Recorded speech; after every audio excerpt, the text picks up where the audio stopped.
in Agri-Entrepreneur, where there's some very exciting things happening on the youth front. But we have an aging population of farmers. So the challenge is real, and we focus in these events on the entire agricultural value chain and food system, with a particular emphasis, of course, on off-farm innovation, job creation, and access to finance. And we're fortunate in today's panel in terms of the quality and depth of their experience across the sector. And we're going to begin by kicking off with Amma Gyampo from Ghana, CEO and co-founder of ScaleUp Africa, which designs and implements cutting-edge programmatic solutions for clients, such as MasterCard Foundation, Access Bank, and others. And her thought leadership has been widely praised and featured in the media, and BBC, entrepreneur.com, TED Africa, AfroBytes, and of course, Forbes. So over to you, Amma. We're looking forward very much to your presentation. Thank you so much, Lord Boateng. I'm so honored to be here, and it feels like I've come full circle because I went to primary school in Brent, where you were MP in the 80s. And so it's great to see you here, and thank you so much for the invitation, Nick. Good morning to my fellow panelists as well, and thank you, Nick, for the invitation again. So I'll start off with a quick intro as to what ScaleUp Africa has been up to in Ghana. I moved to Ghana about 10 years ago to just explore opportunities and have a bit of a roller coaster ride, which it has been.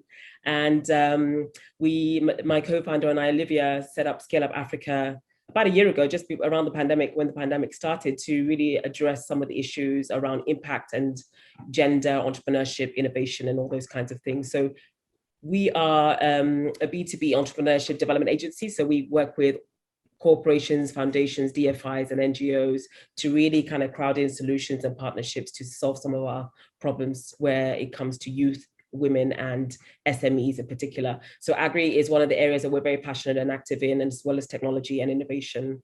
Lord Boateng just gave you a bit of a flavor as to some of the thought leadership in terms of our thoughts on how we can solve some of our challenges. We feel that the challenges are beyond urgent, and so we need a radical different way of approaching some of these solutions. And our approach is really to, again, crowd in ecosystems, local expertise, international partnerships to really get to grips with forming the relationships that are required to strengthen our value chains and create more opportunities for our youth and our women. So I'm going to play a short video just to give some context, and we will take it from there.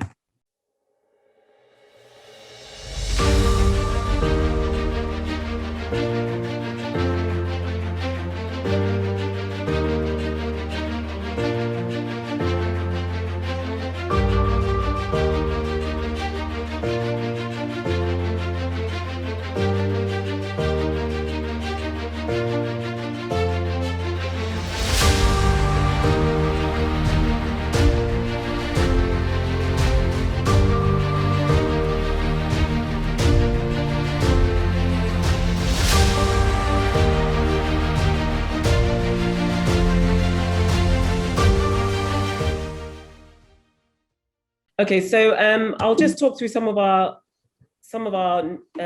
projects that we've done recently, including the partnership with MasterCard Foundation, which is really a direct response to the COVID pandemic. And the issues around poverty have become even more heightened with the pandemic, with people's daily bread literally being taken away from them. So we've been tasked with really seeking out more of the gender and the youth component to this program. It's a COVID resilience and recovery program.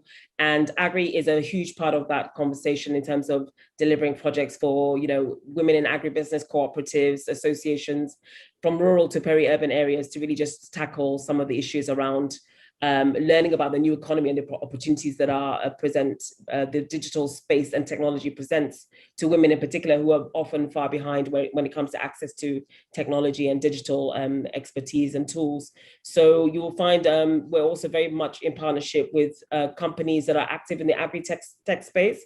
So Isoko is one of our partners, and we've delivered some training for several hundreds of women in the micro enterprise space specifically, to just really leverage the power of the mobile phone to access even credit to get their raw materials and inputs for their farming, to show them how to be a bit more climate smart in the way that they're farming, and to access things like weather information and market information to actually ensure that they get a fairer price for their produce.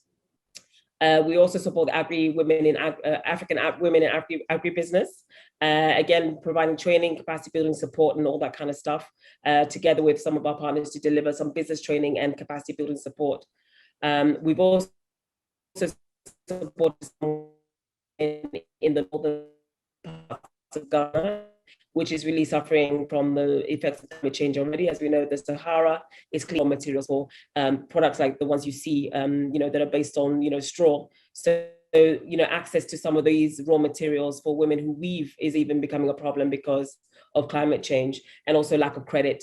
And so in intervening and giving them some of the technical support and capacity building training support, we've been able to allow them to leverage the mobile phone to access credit, which enables them to access their raw materials for their straw, which enables them to now go ahead and produce their baskets. And one thing we did do was connect them to markets in North America to get them quality and standards trained up,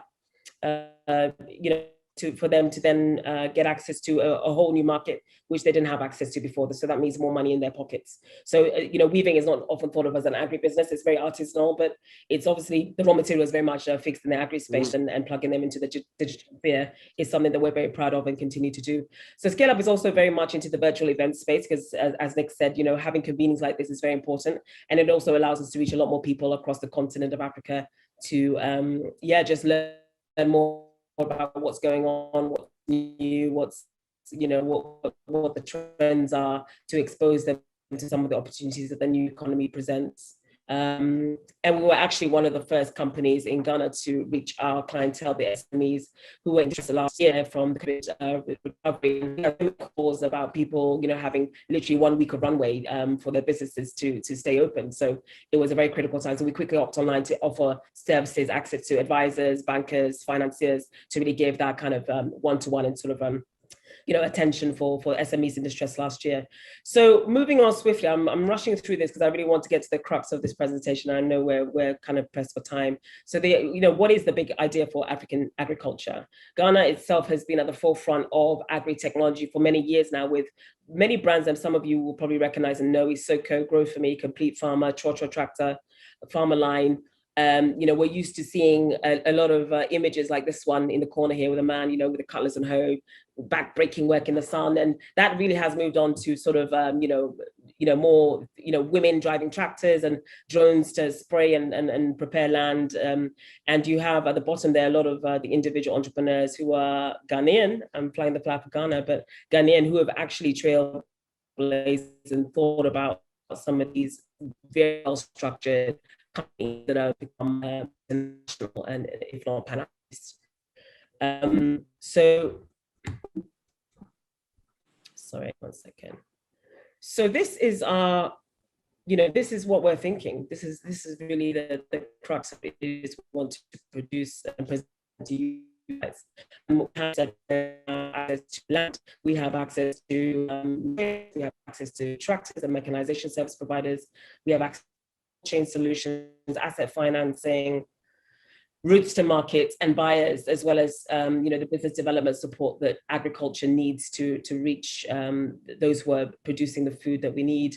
Of course, climate change and access to food security is a huge problem for Africa. We import far too much. If you go to the supermarket in Accra,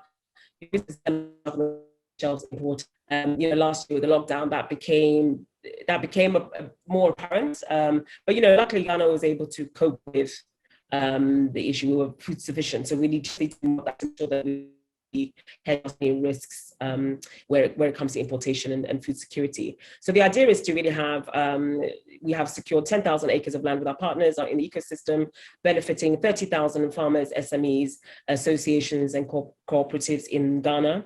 The idea is to really establish 10 agri-technology hubs, farm hubs. So we're taking the hubs from the city where you normally see the Silicon Valley type hubs that we've seen dotted around the continent and Ghana as well.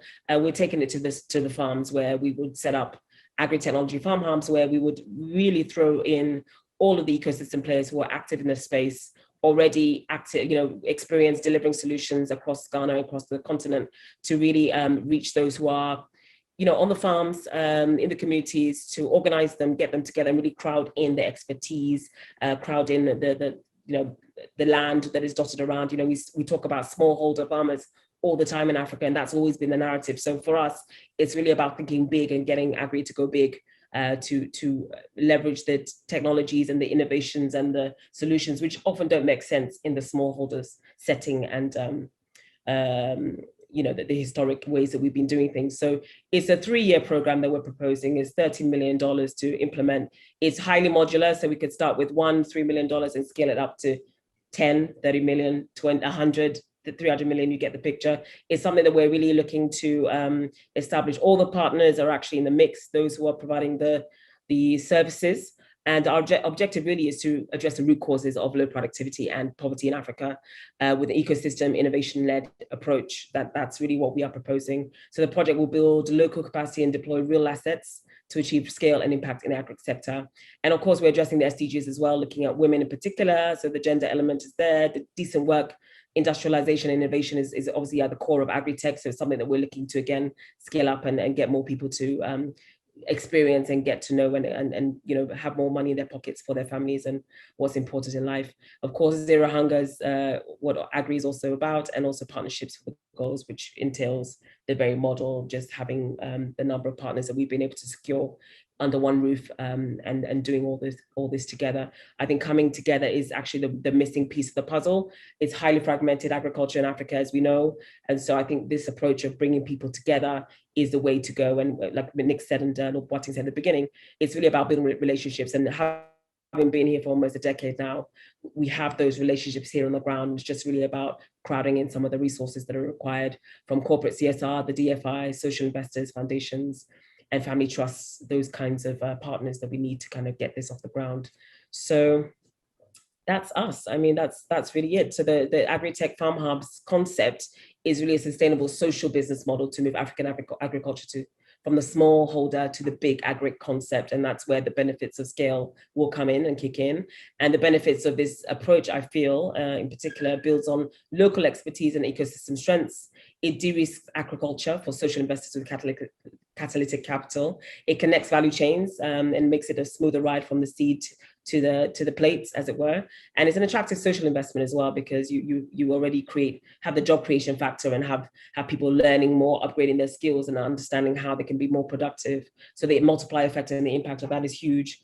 And it helps us to also obviously reimagine Africa's agricultural narrative, which is, again, has been very much set in the small narrative. We really need to go big or go home, as they say, but it's got to be something that we're more ambitious about and work together towards. I've talked about the socioeconomic impact already. And of course, with COVID, resilience and recovery as a continuous effort, we're still in the middle of this third wave. Apparently it's just starting.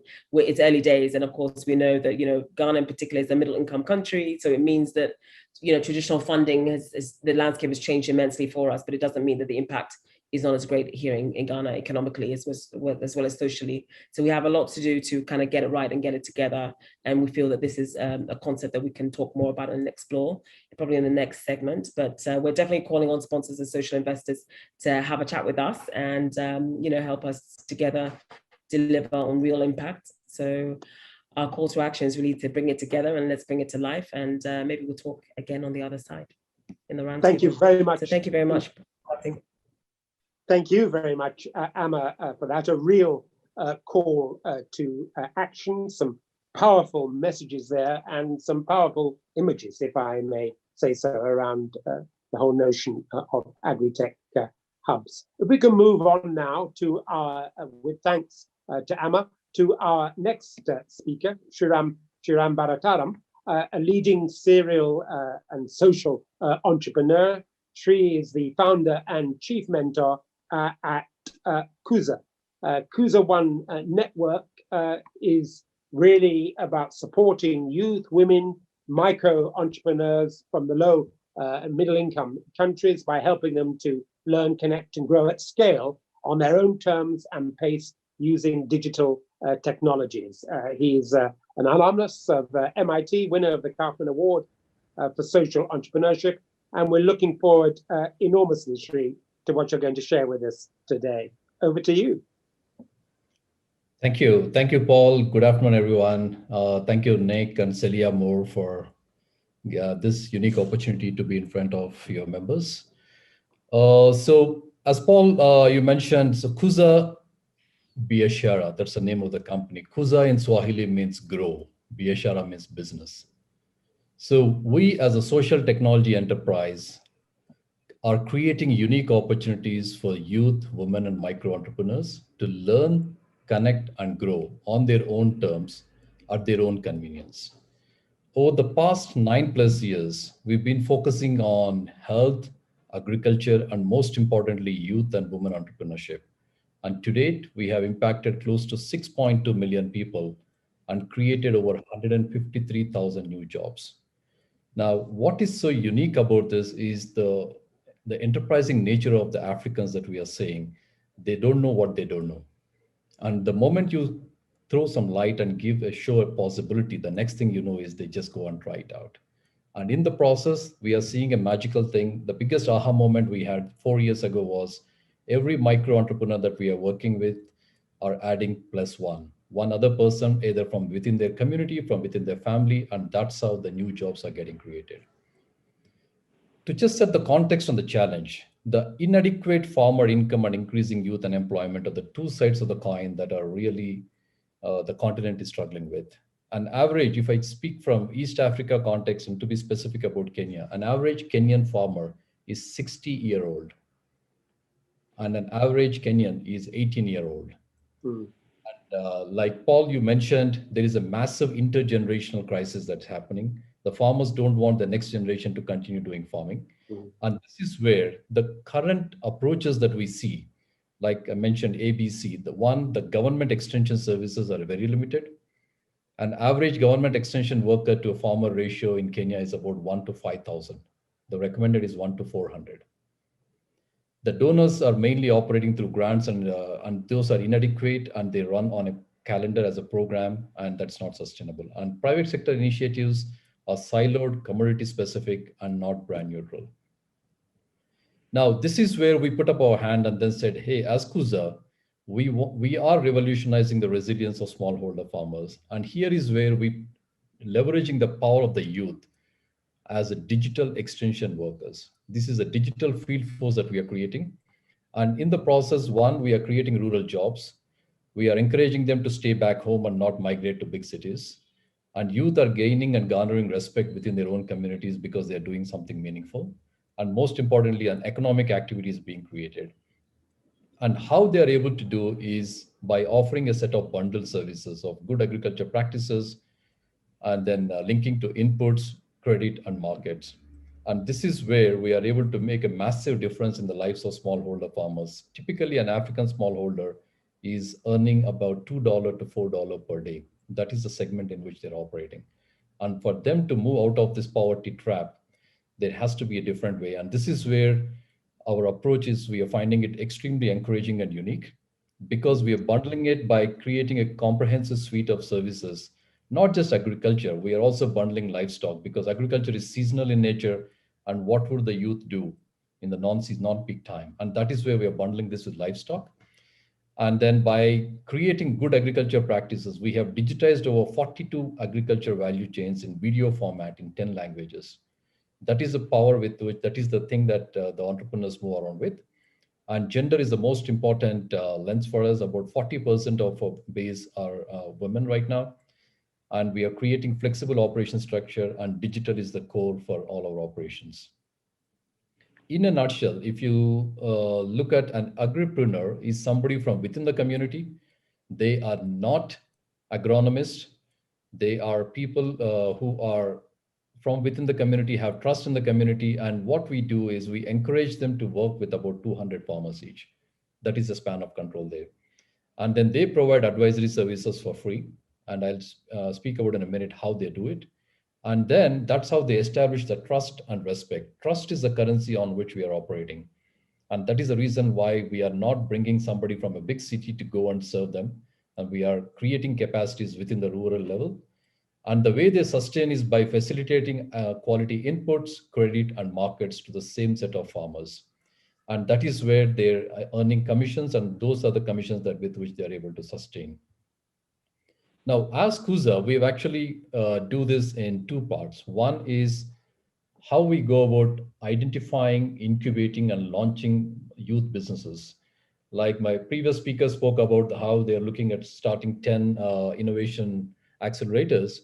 We actually challenged ourselves and said, even that is a difficult proposition when we have to go to 4,000, 40,000 villages. Last year, we launched something called READY, Rural Entrepreneur Development Incubators without four walls.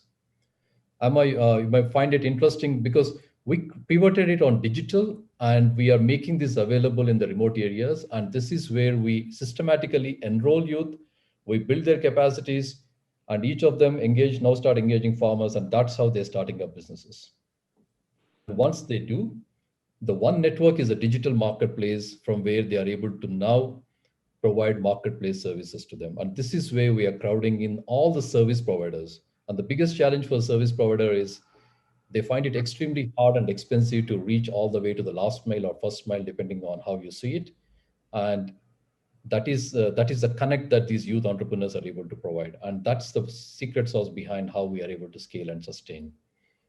And the digital extension service delivery is offered by using micro learning. The attention span of people is going down. What used to be 15 minutes a few years ago has come down to 15 seconds and going down to 5 seconds that TikTok, right? So we created 3-minute bite-sized learning nuggets on every aspect of good agriculture practices within agriculture and livestock. About 10,000 plus videos in 10 languages that is made available to our youth extension workers. It's a massive investment we did as KUSA. The second, we have these portable digital kits, which are designed to work without internet. And I repeat, without internet. This is the kit with which these youth move around, go to the farm gate, and they are able to screen content using this battery-powered projectors. And that's how in the bush, we are able to create learning environments. And that's magical for farmers to see high definition content being served. And the youth is able to now do something called micro mentoring using machine learning and AI technologies, which are designed to work offline. You see a small Wi-Fi router there, that's a portable cloud, which creates an intranet, and up to 40 people can connect to that without the need for telecom connection or without the need for internet. And this is the one that has actually helped us to leapfrog and engage over 6 million plus people across the continent. Where we are today, yeah, still early days, about 500,000 farmers that we are engaging with about 3,000 plus agri-entrepreneurs across 3 countries, 4,000 plus villages. And most importantly, we are seeing a trend of this growing exponentially. Last year alone, we have grown this network 20x in Kenya. Now, the secret sauce behind all of this is the ecosystem model. Each of our entrepreneurs are powering about 200 farmers. And under the hood, we are crowding in all the service providers, getting their products and services bundled in. And through the entrepreneur, we are now able to engage and serve the farmers. Now, this as a wheel is a flywheel that is now started spinning in, where we are leveraging the strength of the public sector. We are leveraging the philanthropy sector for the resources that they are putting in, and using the private sector as a means to now scale up and do this, and all of this bundled on a platform. That's what we are calling as a PPP model, private public philanthropy platform. And that's how we are kind of scaling this. And in a nutshell, that's what we are doing. And we are on a path towards creating 1 million farmers in Kenya alone in the next 24 months. We're part of an initiative that we co-designed along with the World Bank called Disruptive Agriculture Technologies. And that is the same model now we are looking at replicating in other parts of Africa. Paul, thank you so much for the time, and I'm returning 2 minutes to you. Thank you very much indeed for that. And that's a wonderful picture to end on. You know, I see my own grandmother there, and the look on their face is absolutely incredible. But this model of public philanthropy, private sector platforms, certainly well worth reflecting upon. And I'm sure there'll be lots of comments and chats in the chat room. So thank you for that. We now turn to Adedana Asiedu, who is Regional Director Africa of Village Capital. She oversees the growth, health, and expansion of Village Capital's work and teams across the whole of the continent. She brings a particularly valuable perspective with a educational and work background that embraces Africa, the US, and importantly, China, having been educated both at Yale and at Beijing Normal University, as well as having spent some time working as a communication strategist for the Sino-Africa Center of Excellence. So we're looking forward enormously, Adedana, to hearing your presentation. Over to you. Wonderful, thank you. Admittedly, you're not going to hear so much about the Sino-Africa past, but I will get more into what I've learned leading Africa's or Village Capital's Africa work for the last nearly 4 years, and more broadly, what I've observed in the startup ecosystem in Nairobi, where I'm usually based. Okay, share my screen now. All right. Wonderful. Can everybody see? We can. What I've shared. Perfect. Okay, thank you so much. Hello, everyone. Thank you so much for having me. My name is Adedana Asiedu, and as was just said, I'm the Regional Director for Africa and the Middle East at Village Capital. Village Capital is the largest organization in the world supporting impact-driven and seed stage startups. So much of my remarks are going to be focused on the work that we've done supporting startup entrepreneurs across the continent with regards to AgTech. I will briefly introduce our organization and our work globally and in Africa, and then shift to thoughts on how to support the next generation of ag entrepreneurs. Since 2009, our team has worked directly with more than 1,100 entrepreneurs in 28 countries that have gone on to raise more than $4 billion in follow-on capital. Our affiliate fund, VilCap Investments, has since invested in 110 startups. And we have operations in the United States, Latin America, Europe, Africa, the Middle East, and South Asia. Our motto is democratizing entrepreneurship, and that is truly our core mission. And we seek to identify, train, and support founders from underserved and under-resourced communities across all our regions. We are perhaps most known for our peer due diligence and our peer selection process, which empowers entrepreneurs and sector-specific cohorts to vet and select their own peers for investment. The 110 investments I alluded to earlier were all selected by entrepreneurs. Our portfolio as a result is 45% female founded compared to the industry average of 15%. And in the United States, where nearly 75% of all venture capital goes to 3 states, the portfolio is 80% founded outside of Boston, New York, and San Francisco. Empowering entrepreneurs to make investment decisions have led to a more diverse portfolio without sacrificing commercial objectives. Shifting now specifically to our work in Africa, since 2012, 3 of our 9 investment readiness programs on the continent have focused on agriculture, and roughly a third of the more than 100 ventures we've trained were building ag and ag tech solutions. Here you'll see some names of noted program alumni. We've worked with agricultural ventures or ag tech ventures in Ghana, Kenya, Nigeria, Rwanda, Senegal, South Africa, Uganda, and Zambia, and we've seen a few trends and gaps over the years. 3 of our affiliate funds agriculture investments were some of our earliest capital deployments in Africa, and we quickly learned that there wasn't enough capital to support these ventures after our initial checks. Investors who normally preach patient capital were still hesitant to make bets on agriculture at the time. And this hasn't changed too much nearly 10 years later. Last year, 41% of all venture capital went to fintech, a trend that will no doubt continue, encouraged by the billion-dollar valuations and high-profile exits of Flutterwave and Paystack, respectively. We've also observed multiple waves of generations of ag tech during this time. And here is the way that I've grouped them, but I'm eager to hear how you all would. The first generation of ag tech in the early part of the last decade was largely one-off apps that provided information about weather and or market prices.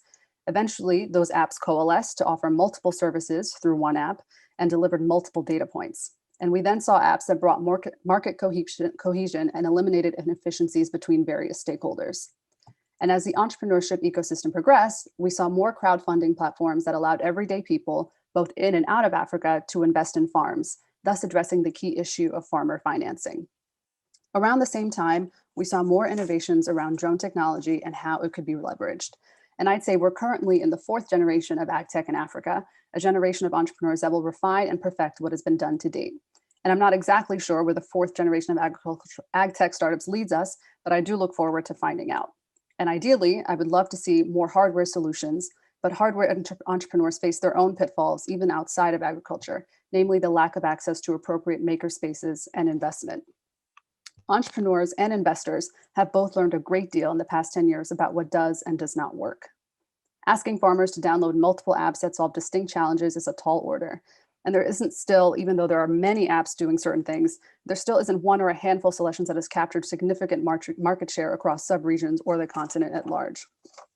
I think also there's an outsized emphasis and expectation of app technology. In Africa, we're asking entrepreneurs to solve all of the continent's problems. And this is not just in AgTech, this is across most sectors. We're asking founders to create jobs, to make the most of the demographic dividend, to help farmers access markets, to help vendors sell to consumers, to train and upskill their staff, to build sustainable companies that can hopefully scale and exit and provide a return on investment. And the wish list is long and it continues. And quite frankly, there are a lot of these problems that AgTech entrepreneurs cannot fix alone. And those expectations are daunting for young people who are choosing between potentially salaried work and taking a chance on an at times lonely journey that requires tenacity, resilience, and faith. AgTech entrepreneurs cannot build roads and they can't negotiate beneficial trade agreements. Their solutions can live or die based on the decisions that governments make or don't make. Which now brings me to what I would like to see more of to support the next generation of AgTech entrepreneurs. And this is very much through the lens of an entity that trains and invests startup entrepreneurs, so keep that in mind. And I'm sure there are other ideas and I'm eager to hear them as we progress to the roundtables. Firstly, there are more than 600 entrepreneur support organizations currently operating in Africa, but very few are exclusively focused on agriculture, especially when compared to the scope of both the opportunity and the challenge. Blue Moon in Ethiopia is one example that comes to mind. AgTech entrepreneurs need specific expertise once they've reached a certain stage of development, and most current accelerators only offer sector agnostic support. AgTech entrepreneurs can only grow with so much generalist advice. And our next entrepreneur support organization training program in Africa, which will be our fourth, is actually training 2 such organizations in Kenya and Ethiopia on how to deliver content for circular agriculture ventures with support from IKEA Foundation. And if you're interested in learning more about that, please send me a note and I'm happy to share details with ways you can be involved.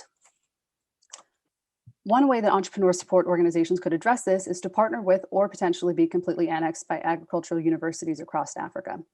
Empowering students through training and access to professor expertise could help develop future solutions.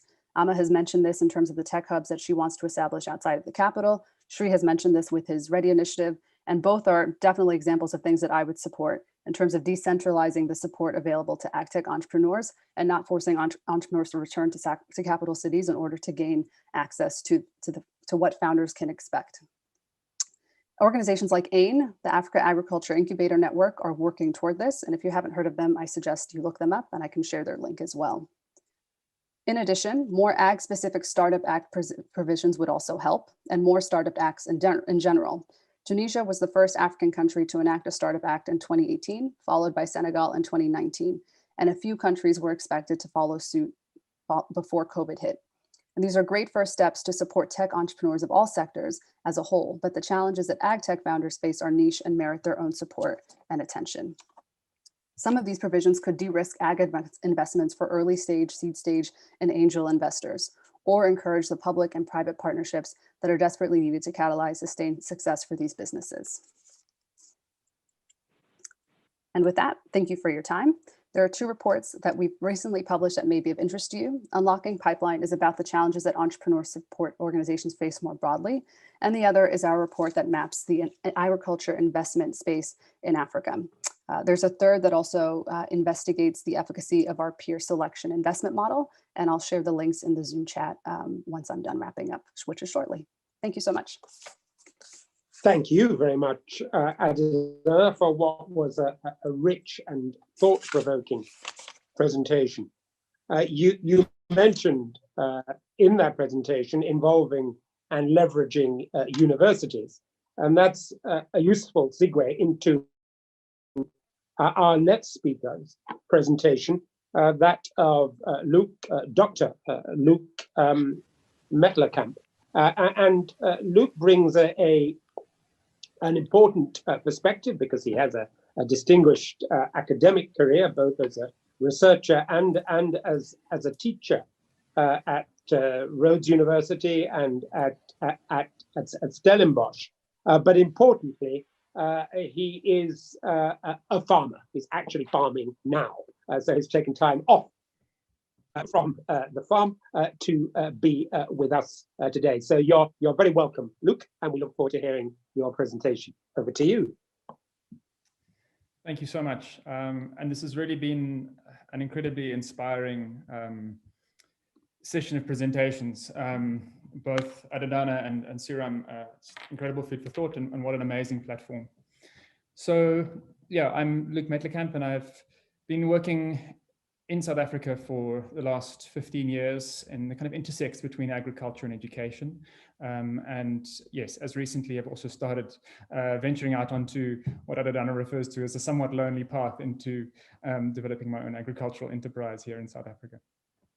So I think, for me, there's stuff we've spoken about a lot already.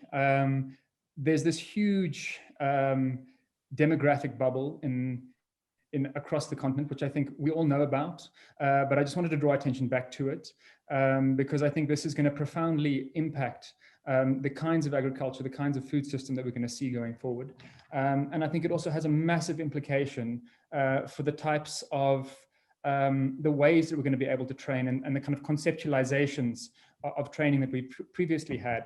And I think for me really reiterates this idea that we can't replicate these traditional models of the way that top-down education will take place, simply because there's such a massive capacity gap between the number of people to train, the institutions that are there to hold that, and the number of people we're going to need to be building agricultural capacity within.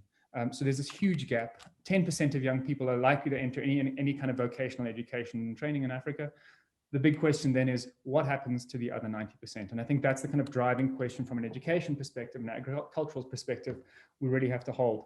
And seeing the amazing work of people like Suram, extremely inspiring.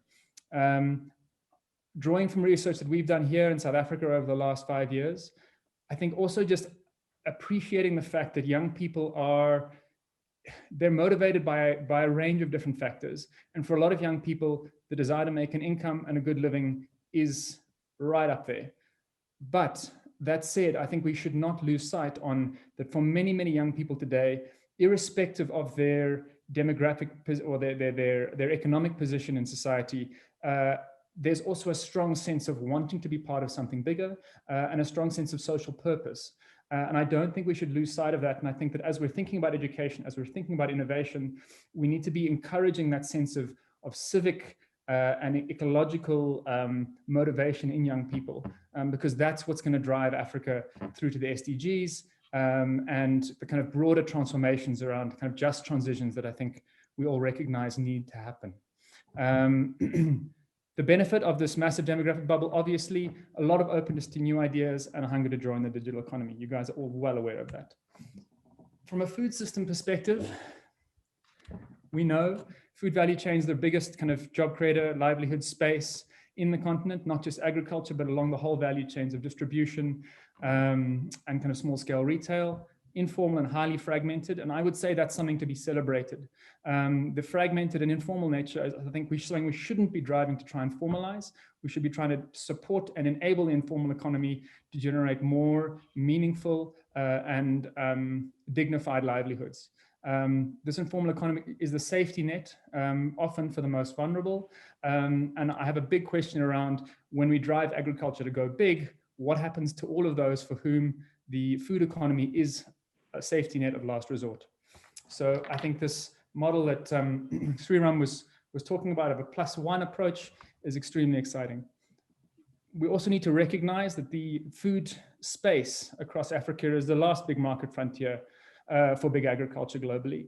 And there's going to be a lot of investment and money crowding into that, which doesn't always have Africa's best interests at heart. And I think we need to look power head on and acknowledge that there are issues of inequality in decision-making in the way that food sector development will take place and is taking place, and being really real about that. The space is also rapidly digitizing, which I think has the potential to either create a massive barrier in terms of a digital divide that can open up, but it's also potentially a space for radically democratizing learning, access to markets, access to information, access to finance, and access to inputs, which is, if we get it right, a very exciting proposition. So looking to the future, I think for me, and this is possibly a bit of a contentious statement, but it's asking the question for all of us of what it means to invest in ag tech and be involved in agriculture in a world that already produces too much food. I think there's been a big narrative that's been driven by, I suppose, a complex arrangement of actors around this need to kind of feed the world. And while I really don't deny that hunger is an extremely important issue we need to be looking at, I think this feed the world narrative, which is based on this notion of producing more food, is misleading, because we, at a global level, are overproducing food already. And I think for me, the questions are really much more about who is producing food and how that food is getting produced, and who owns what share of the profits of that system, and who makes decisions at the end of the day. And I think that links back to some of Adedana's comments around not ignoring the policy space, not ignoring the international trade space either. So I think we really need to kind of keep that front and center in our kind of bigger picture thinking around this. Secondly, looking to the future, I think, and Adedana, you were talking about these phases of agtech innovation.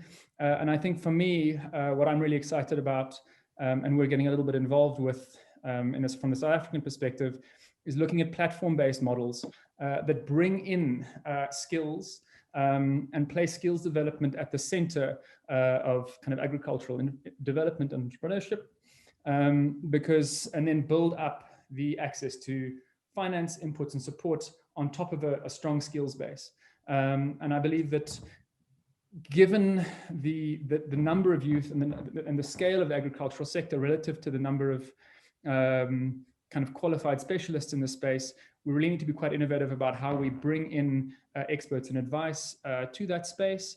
And I think also really enabling and brokering peer-to-peer learning for agricultural best practice among farmers. So how do we enable, in light of the skills deficit, how do we enable excellent farmers to become the trainers for other farmers? And I think there's a space there that's extremely exciting. And then I think also, looking back at a range of our work in South Africa, with technology, I think there's often this idea of scale, but I also think that there's a need to recognize that very often with technology in low-tech environments, many technologies succeed because of social processes that surround them, and that every new tech user almost needs to be onboarded by another warm body, someone they know, someone they trust. So it's thinking about the social scaffolding that surrounds these new tech innovations, and thinking of rather about tiny education than mass education. Some barriers, as I see them. I think there's still a kind of prevailing societal view of agriculture as a low-tech space. And if I reflect on my own journey over the last 3.5 years of setting up a farm, I think we are grossly underestimating the skills and the competencies and the breadth of expertise that is required to succeed in the agricultural space. You need to be someone who is ready and willing to be very slow, patient, pay attention to what's happening on the land, make strategic long-term decisions. You've got to be an active and aggressive marketer. You've got to be able to make quite complex financial risk and planning decisions based on a range of unknown weather and environmental factors, et cetera, et cetera. So I think there's this notion of agriculture as low skill, and I think we're grossly underestimating, when we talk about agricultural transitions, the breadth of the educational challenge that faces us. We need to be very cautious of top-down solutions, and I think investing a lot in building grassroots, bottom-up movements for agricultural transformation, and putting the decision-making power in the hands of people that we're serving. I think the supermarketization of African value chains is a huge risk, and particularly attached to that, the kind of district or the central distribution center model that implies. So big supermarkets sourcing from a central distribution center, which is fundamentally mismatched with the ways that smallholder producers are able to produce. So I think we need to be really rethinking the structure of markets, being very careful of supermarkets. And I think also coming to this kind of point of weak states and weak state capacity is a big challenge. To wrap up, really, I think we need to celebrate and encourage this kind of dual motivation of young people, not just talking about entrepreneurship, but talking about social entrepreneurship and bringing in an ecological lens into that too. I think we need to be really thinking about how we drive food system leapfrogging and not kind of falling into the trap of replicating global big ag models onto African value chains. They haven't worked elsewhere. And I really think we have an opportunity in Africa to learn from, some of the mistakes that North America and Europe have made and leap a big way forward. I think there's a big and very exciting movement around free data and free access to data.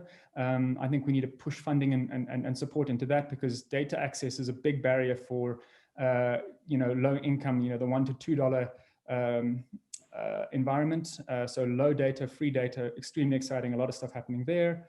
And then I think not always looking to try and start something new, but saying, what are people already using? And from our perspective, WhatsApp has been an incredibly powerful vehicle for supporting agricultural learning, developing learning networks. And I think we need to be really creative about how we use these low-tech platforms to drive education and innovation.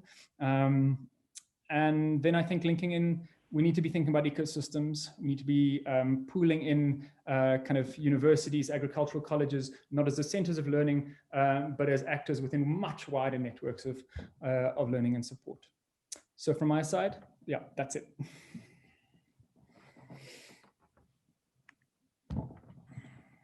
Thank you very much indeed for that presentation, Luke.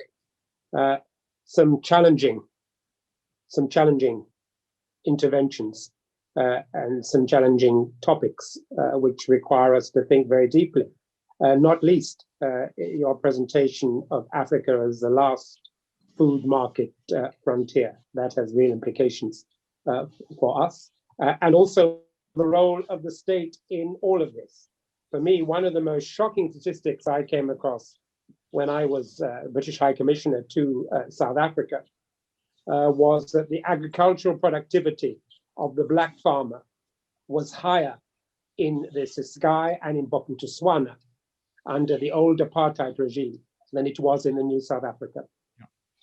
And that is a tragic statistic, and indicates the scale of the challenge that we face in terms of a model supporting the small and medium-sized farmers. So thank you for that. We now turn to a man who has been grappling with these issues across some 16 African countries. He's based in the Cameroon. His name is Paul Mbua, an entrepreneur, fund manager, and angel investor with more than 13 years experience, the founder of ZigTech Hub and ZigTech Corporation, all working under the umbrella of the social enterprise ZigTech organization. ZigTech Hub, co-working, creating, accelerating space in the Cameroon, and ZigTech Corporation, linking investors to entrepreneurs and building companies throughout Africa. Paul, we're looking forward enormously to your contribution to this panel. Over to you. Thank you very much. Hello to everyone. It's been an inspiring 1 hour. Heard a lot from so many people, and thanks so much for the opportunity to share my thoughts.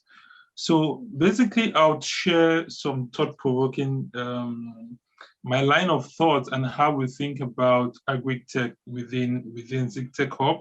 So you've given a brief introduction of myself, And we started out with the idea on how we can use technology to amplify what we're doing.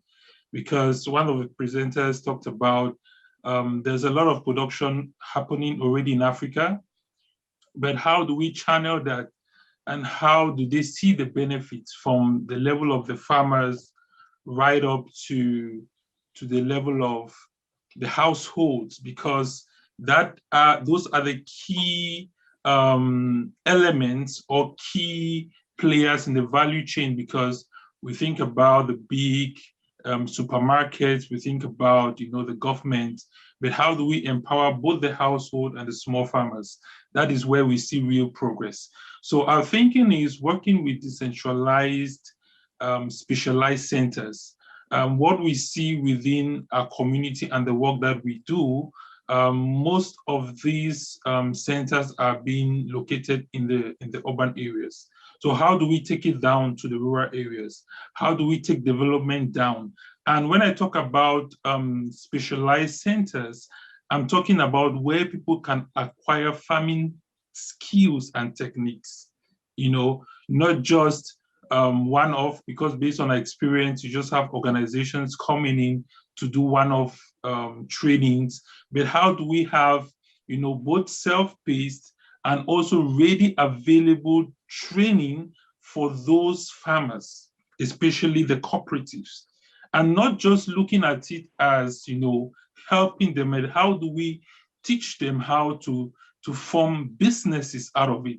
Some of them already have lands, some of them exist in cooperatives, but how do they better run these structures? And also technology is very key, and that's how we come in. And we've seen the exponential growth in how non-tech agripreneurs, when tech is being included in the mix, we get to see exponential growth in terms of output, in terms of resources, financial gains. So this is very critical. And from what we've seen also within the community, we've seen both of a top-down approach in terms of curriculum development. But I believe we need to look at a bottom-top approach. What do I mean by bottom-top approach? We have already best practices within the communities. These people need to be actively involved in developing the curriculum. We have great work being done by GIZ, USAID, and the rest. But what we see within the work that we do is when they come with their own, and these community members don't see themselves in these various techniques or these various materials that's been brought to them. So what we believe is active adaptation of the curriculum to fit the environment and to fit the various stakeholders. And in Africa, we know this already. And this is very, very true. We need to look each other in the eye and tell ourselves the truth. We know one of the things that limits agri growth in Africa, especially in Cameroon, is the middleman monopoly, where you see farmers that produce a lot, but they don't feel the effects of what they produce. They don't see the benefits. So you see people start running to the cities because they believe they need to look for something better. So while we're thinking about, how do we develop systems? And I believe that's where the agri-tech sector comes into place, where we've seen, for example, we have a startup within our ecosystem, within our hub called Jumba, and simply what they do is to eliminate the middleman. They are the middleman, but they are not the middleman. So they help, simply what they do is they help to connect both the farmers and the household. And you see amazing things happening in terms of availability of raw produce, in terms of, the farmers having the right information, in terms of, the farmers knowing that at the end of their production sales or their production cycle, they have somebody at the end of the value chain that would do the job for them. Also, 3 keywords I want us to think about, which is production, processing, and preservation. Without these three things, all what we're doing here won't succeed. It's very important for us to know that for the next generation of African entrepreneurs or agri-tech entrepreneurs, we need to focus on local production and local manufacturing. 80%, 90% of the production is from China, and that is foreign exchange going. But we have local technical expertise which can develop this equipment. And I think it needs to be in a more coordinated fashion. You know, we have little pockets here and there where we have projects that we're working on with local farmers on how, for example, we have farmers that work with local polytechnics and they develop machineries for them to convert their palm kernel to oil, you know. But that is at the local level. How can we get to the level where they can preserve it, they can bottle it, and they can have other derivatives? So helping them also to get the linkage between manufacturing, processing, and also preserving those goods, because we know 60% of loss is at the level of preservation, which is very important in what we do. And a beautiful lady from Village Capital already said it. This is very important in activating agri-tech development, especially in Africa.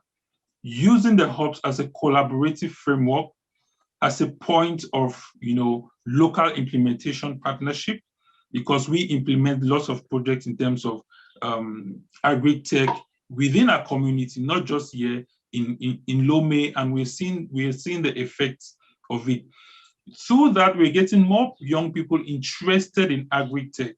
You know, we have young people interested in technology, developing exciting products, but how can they get into the dance and also see how to empower that sector? Sharing of knowledge is very important. So when I talk about the hub, is also a comprehensive way to say any support organization which is involved in supporting entrepreneurs. They have to be actively involved in that. And where we've seen, especially in our hubs, is exchange of best practice, where we bring these cooperatives to interact, especially the non-tech-driven agripreneurs, to interact with our tech entrepreneurs. How can they collaborate together?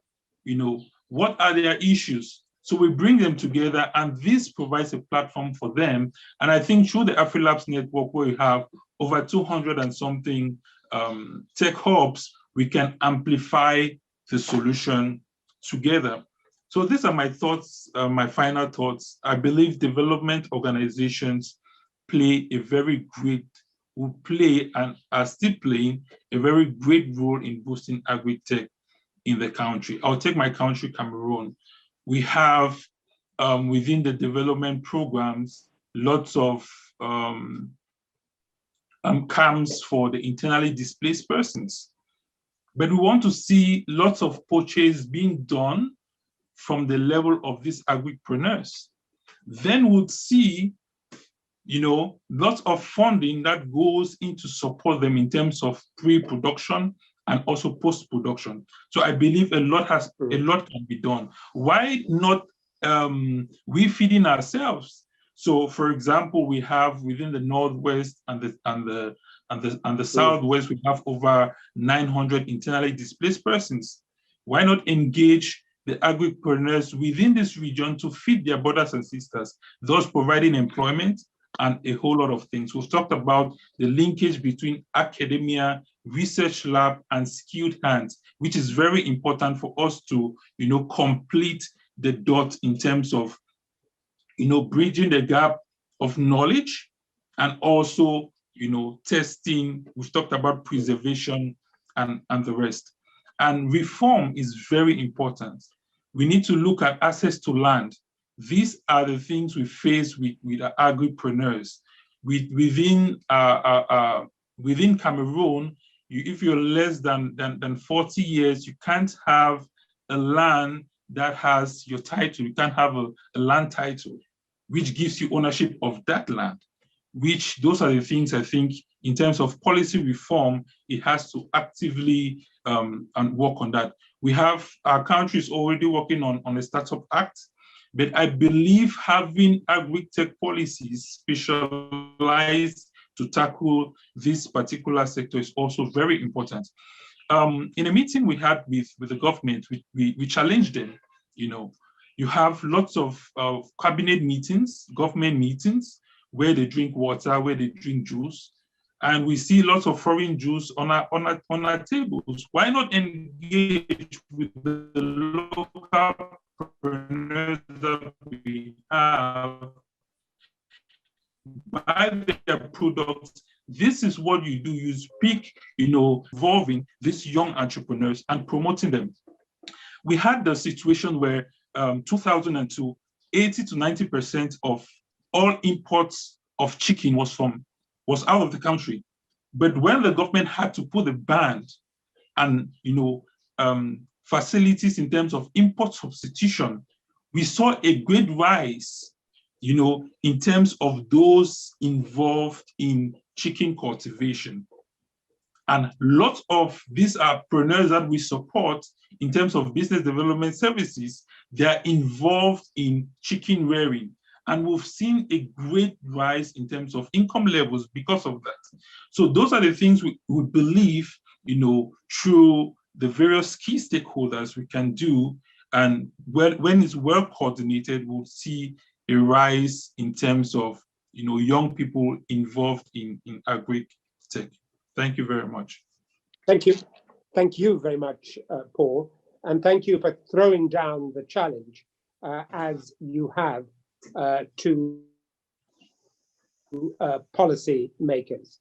And I think the example you gave of what actually is on the table of policy makers literally is a very good one. And it's a question for all of us to answer. And I can tell you one story from where I am now. I'm actually in our Parliament building, and a conscious decision had to be made and was made several years ago now, that all the water on the tables, where it was bottled water, should be bottled water from local indigenous water sources within the British Isles. That was a conscious decision that had to be made in terms of procurement. So you're right to challenge legislators in this very practical way. You're right also to give the example of where even amidst conflict, it is possible to find opportunities for agri-entrepreneurs. And I think your example of feeding internally displaced persons and involving those persons and the surrounding businesses in producing food for them is a lesson that the World Food Programme and us all can learn from. So thank you for that. Everyone's been very disciplined, and as a result of that, we have some time now for questions and participation on the part of those who have been with us throughout this fascinating conversation today. And the first is one that has come up in the chat, and it's going to be directed first of all to you, Adedana, but then I'm going to take it to everybody in terms of where there are gaps, where there are deficits that need to be addressed, and how might we best address them. You, Michael Ofuri Akufa, reminds us, Adana, mentioned a deficiency in hardware provision. Could you mention what other gaps you've identified at Village Capital? Yes, so one of the ones that I spoke to was a gap in financing. We see that almost half of venture capital, at least last year, went to fintech ventures. Some of that does have overlap with ag, but by and large, it does not. Payments is perhaps the biggest share of that. And so ag is, there's patient capital, but there's also long returns. And so some investors are patient, but they're not that patient. And so there's a difference in patience between 1 to 3 years or 1 to 5 years, and then 5 to 7 or 5 to 8. And so I think that is one of the bigger challenges in terms of the venture capital space. But we also know what you alluded to in terms of what financing is actually available outside in terms of traditional banks and what have you. That's also lacking. And then the other gap that I was speaking to was and this is a critical look at my own industry and sector, which is the business boom of incubators and accelerators. There are nearly 700 of us, and many have been in existence for quite a few years now, for around 10 or so, the older ones. And I don't think there are as many success stories as there are organizations that support. And there aren't as many success stories as the amount of time and funding and money that has gone into the sector of startup support. And so we have to take a critical look at why is that? I think obviously for the first few years with nascent ecosystems, you learn. And I think we're now at an inflection point and at a certain level of maturity where it's important to internally discuss among our sector, what could we be doing differently? And so I think going to where entrepreneurs are. So for example, what Amma and Shri mentioned in terms of Ready and the plan to have the 10 tech hubs outside of Accra, I think that's a great first step and a great step in general. But there's a bit of internal soul searching, I think, that we have to do.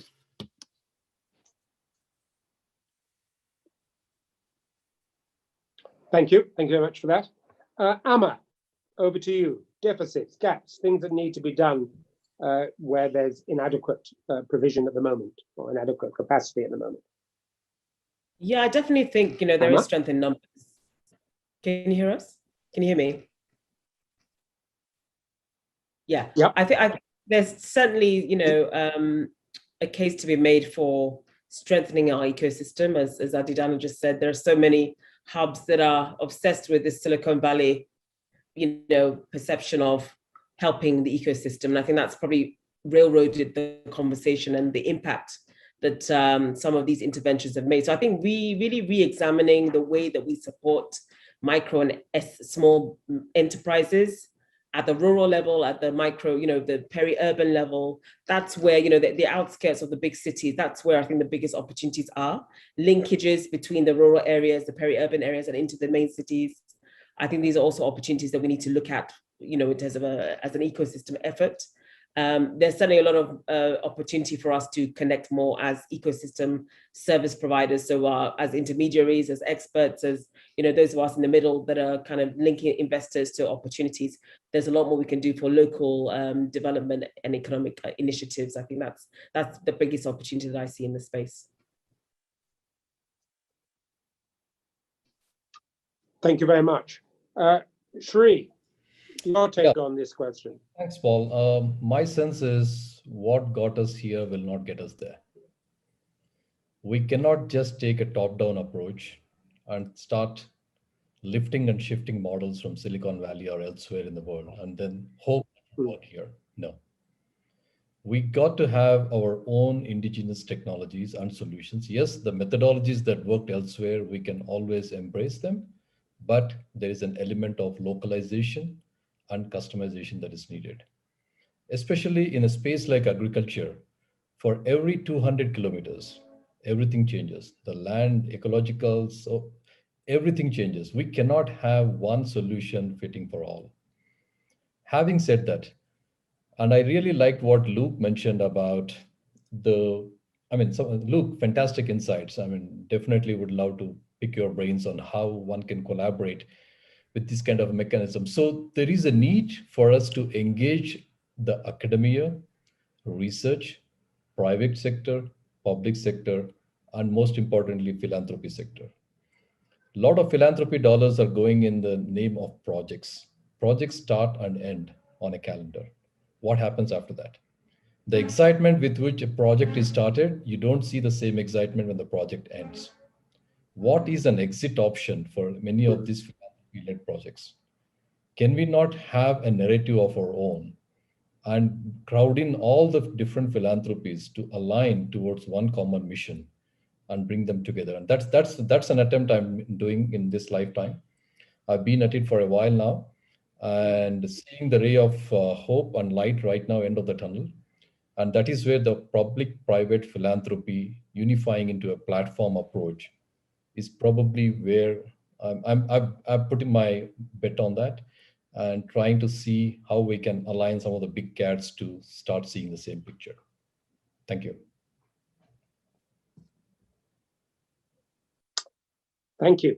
So, Luke, this aligning the public, the private, the philanthropic on a single platform, overcoming the project mentality, dealing and creating effective policy interventions. What's your take on all of this? I mean, that's a huge question, and it's I suppose something which has plagued donor funding and philanthropy since its inception almost. I mean, I was quite interested to have a look a little bit more at what Adadana was talking about in terms of their democratizing decision-making around where grants and funding goes. And I think, the potential to link that in with platform-based models that I really think it's not just about aligning capital. I think we also need to align and bring in to bear within a single space the knowledge that we don't know, the acknowledgement we don't yet know how to do what we're trying to do. We don't yet know how to.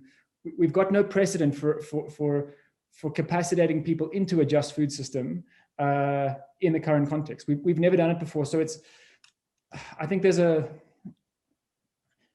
lot of small pockets of solution that we need to kind of also bring into that, and that's also what I hope that we can start doing with one of the good roles technology can play is starting to make that more accessible and visible to people. How that links into the policy space, yeah, I think that's difficult. I mean, and linking back into your example around South Africa, there's conceptions around how policy unfolds that just don't hold true in a lot of the spaces we're working. It's like these understandings of what it means to write a policy, and the assumption in that the policy then gets applied in the way that it's intended is just not a reality in many of these spaces. So I think it's it's such a multifaceted thing. I mean, it's political accountability. It's also equipping people to be, I suppose, policy tricksters in a way. Big questions. I don't have the answers.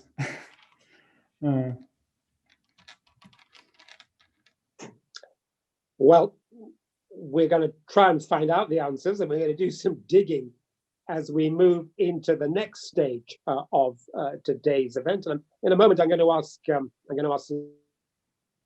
Nick to introduce us all to the technology and the mechanisms of these roundtable discussions. But before I do, I've got one question, and I'm just going to put it out there. I'm going to come to you first, Paul, and then others can respond if they feel moved to do so.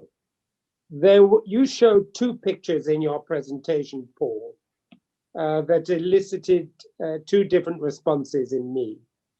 One was the picture of the tomatoes. Now, if I had a hot meal for every picture I've seen of African tomatoes by the roadside, beautiful pictures, lovely tomatoes. If I had a hot meal or $1, I would be bigger than I am, and richer than I am. It's a very popular picture. So I saw that picture, and my heart sunk a bit, because I know and have seen with my own eyes all over the continent in my life, which has been a mercifully long one. So many people bring their tomatoes to the roadside only to know that 2/3 of them are going to rot.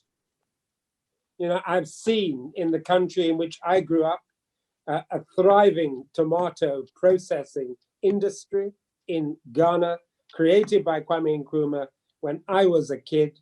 I've seen that destroyed by Italian imports and by the diktats of the WTO. I've seen that with my own eyes. So there's that picture. Then there's a picture which makes me smile and makes me happy, not just because I like them and eat them and because I can get them in my local supermarket here in the UK, knowing that they come from Africa. And that is the picture of the pineapple, clearly being prepared for market and being prepared in Africa for global markets. So tell me, Paul, in the context of the much vaunted Africa Free Trade Area, how do you see the Africa Free Trade Area and all this initiative and the effort and the energy that's being put into that? How do you see that playing out in terms of agricultural processing and the manufacture? You said in your presentation was so important. What's it all going to mean for the future, Paul? Okay, thank you very much. Just some few matters from my office is a local area called Wututu in the southwest region of Cameroon that is one of the bread baskets of tomatoes in Central Africa, right? And we also have to be honest. Working with certain cooperatives, these local farmers just want to survive. They just want to feed their families, right? They have no skill about entrepreneurship. What they do is they know how to produce. They have the techniques of production, and they stand by the road waiting for people coming with their trucks to buy, and they are the mercies of these people because they dictate the prices. And at the end of the day, you look at these farmers year after year, they are of the same income and platform. They don't go above that and always remain poor. What I think for that to be very practical in Africa is we can use the African Free Trade Agreement to massively, work to see how we trade amongst Africans. But with my experience traveling within Africa, we really have to really work. I've traveled by road, I've traveled by air, and I know what it means at the level of the customs. Just sending, for example, we have a startup we're working with that sends bananas to Nigeria, because for those who've been to Lagos, their banana is green, is not yellow, but we produce yellow, healthy bananas from Cameroon, shipping over to Lagos. And at the level of the customs, we face lots of, the huge obstacle where people want to feed for themselves, and they don't care about, when you talk to them about the free trade agreement, the heads of the commissions they have that good intention, but at the level of those agents at the field, it makes it very difficult. So what I want to say is we'll give it some time. There's huge opportunity there. Yeah. And thank you very much. So huge opportunity, but your challenge to us is to turn policy into good practice. And we accept that challenge, an important one, Paul. And we're now going to go, I'm going to have to leave the questions about in the air, so far as the other panelists are concerned. A big thank you to those panelists. And we're now going to go to Nick, who's going to tell us how we're going to take these questions into the breakout sessions, into the two working groups. Over to you, Nick. Thank you very much, Paul. Yes, hello everyone. So this is part 2 of the event, when we're going to be running 2 roundtable sessions simultaneously. Roundtable 1 is going to be led by Sriram Bharatam, and roundtable 2 is going to be led by Amma Gyampo. I've just set up 2 breakout rooms, and in a moment you can self-select which breakout room you want to participate in. But before you do that, I'm going to ask our roundtable leaders just to give a very quick 30-second introduction into their roundtable, so you can get a good feel for what it is that they're going to be discussing in their roundtable. So first of all, if we could hear from you, Shri. Yeah, thanks, Nick. So the discussion that we intend having in our roundtable is on how might we create sustainable rural youth agripreneurs? How might we create sustainable rural youth agripreneurs? To just set the context, majority of the youth are doing so-called entrepreneurship, and what they really do is a side hustle by default and not by design. So they really don't know what they don't know. As I shared earlier, an average Kenyan is doing 3 side hustles, and they are busy doing that, and they're just not growing. Now, we would like to discuss about how we can build these local capacities. How do we make agriculture interesting again for the youth to come back into it? And how we can come out creating some local solutions for these local challenges. Thank you. Thanks, Sri. That's great. Okay, and Amma, if we could hear from you, please, about your roundtable session. So our roundtable discussion will be around the AgriTech FarmHubs as a concept. We are welcoming people to kind of poke holes in the concept and figure out how we can connect and actually maybe take it to the next step in terms of partnerships, sponsorship, funding, resourcing, connections, introductions to make it come to life. So that's really the objective of that session. Okay, wonderful. Thank you very, very much.